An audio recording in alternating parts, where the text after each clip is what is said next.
កងទ័ពថៃបានធ្វើផ្លូវក្រៅគ្រោះក្រហមចំនួន2ខ្សែភ្ជាប់ពីទឹកដីថៃចូលទៅដល់ភូមិខ្មែរចំនួន2គឺភូមិជោគជ័យនិងភូមិព្រៃច័ន្ទដែលស្ថិតនៅក្នុងស្រុកអូជ្រៅខេត្តបន្ទាយមានជ័យលោកលីសវណ្ណរិទ្ធអភិបាលរងខេត្តបន្ទាយមានជ័យនិងជាអ្នកនាំពាក្យបានឲ្យដឹងនៅថ្ងៃទី28ខែកញ្ញាឆ្នាំ2025ថា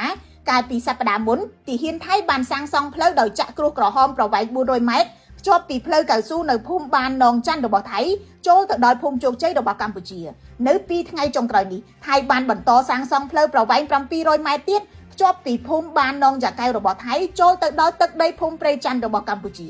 លោកអភិបាលរងបញ្ជាក់ថាផ្លូវទាំងពីរខ្សែនេះត្រូវយោធាថៃសាងសង់ទៅទល់នឹងចំណុចដែលពួកគេបានបិទគប់ដោយបន្លាលួសនិងសំណាញ់ខ្មៅហុំព័ទ្ធដីអ្នកភូមិខ្មែរនៅថ្ងៃទី28ខែកញ្ញាឆ្នាំ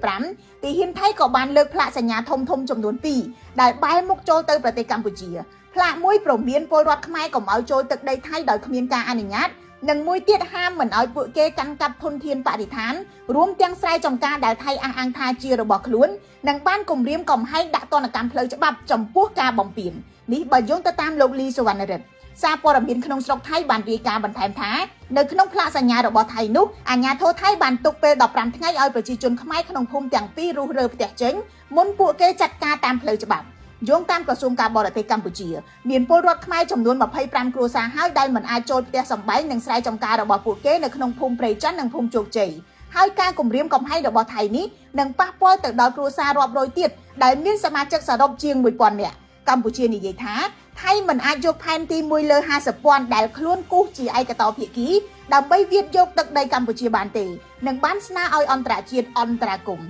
ខ្ញុំរស់សុធាពី News Today NTTV